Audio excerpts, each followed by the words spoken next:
Now let's shift and zoom out for a wider view. While the phrase boy crisis is now widely used and commonly recognized, it was actually first introduced by a man named Dr. Warren Farrell. Dr. Farrell has been at the forefront of gender research for more than 50 years. In fact, in 2016, he released the book, The Boy Crisis, that put to paper what parents were feeling and boys were experiencing. Dr. Farrell has appeared on numerous television and radio shows such as Oprah, Larry King Live, and The Today Show. And he has been frequently featured in publications such as the New York Times and the Wall Street Journal. I sat down with him at his home in San Francisco to talk about where the boy crisis is now and what needs to happen before it's too late. So Dr. Farrell, when we talk about the boy crisis, you have primarily identified four concerns. There's a crisis of education, a crisis of mental health, a crisis of fathering, and a crisis of purpose. And I'd love to focus on that third one if we can, the crisis of fathering, because it would seem, based on a large part of your research and your personal opinions, this really does come down to the power of a dad. So how are fathers important, and how are they not showing up? First, when I started the research for the Boy Crisis book, I began to see this enormous vulnerability of boys who are being raised without their dads. For example, if a boy grew up in a mother-only home, he was more vulnerable to being seduced by a gang who would invite him into the family.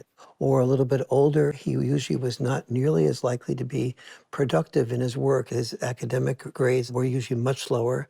So I began to see that the involvement of a father was so crucial to making that boy less vulnerable. If you look at almost a great many of the TV shows portraying dads, you see negative images about dads, or dads are sort of jerks, or they're fools, or they're well-intended but not really very competent. Fair to say then we could all speak about fatherhood a little more positively. Absolutely. Let's talk about some solutions. Do you see a solution or a series of solutions within our grasp that will help fight against this wave? The good news is there's a lot of solution. If dad deprivation is the problem, dad enrichment is the solution. In Florida, they eventually passed 3 pieces of legislation that led to greater amounts of father involvement.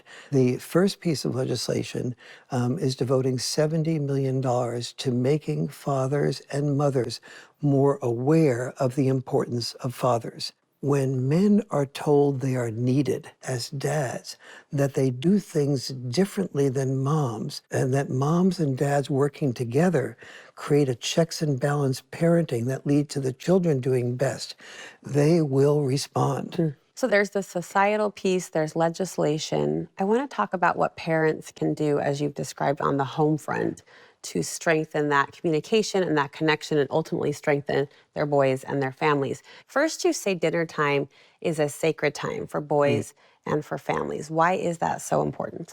It's a sacred time for the whole family. We all know that family dinner nights are important. However, many family dinner nights become family dinner nightmares. and so there's a number of things that I talk about in the Boy Crisis book to avert the family dinner nightmare, but I'd say 2 are really important. One is the issue of bringing electronics to the table. And parents need to know that during family dinner night is not okay. And when I hear parents say to me, well, my children really want to bring those to the table, I don't have a choice, I say, now who's the parent here? Number 2, I'd say the second most important thing is understanding the psychology of empathy. Many wonderful, loving, caring parents are very cued into being empathetic to their children's feelings, and they really listen carefully. But they don't require the children to be empathetic to their feelings and their needs, or their sisters and brothers' feelings and needs.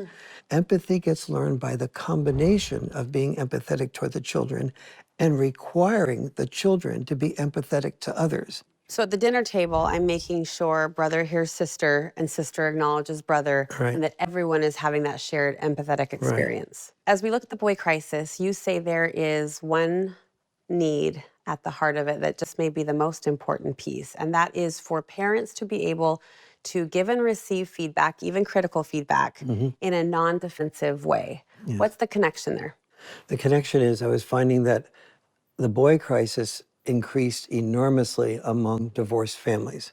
So I started asking, well, what's the core of that? And it was mostly that both mothers and fathers felt that the other person couldn't handle even the slightest suggestion without becoming defensive about the criticism. So we're getting too offended. Yes, you have to prepare yourself to associate hearing that personal criticism Yeah.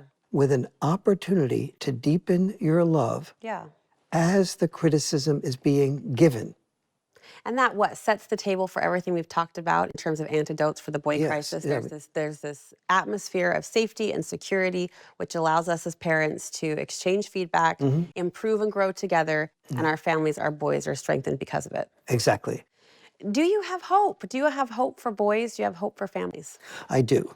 I tend to be a hopeful person. I like that which about is, you. Which is why 30 years ago I started writing about these things, knowing that they wouldn't be picked up right away. People are listening now. People are paying attention and wanting to get better together. I get better together, yes. Thank you, Dr. Farrell. You're very welcome.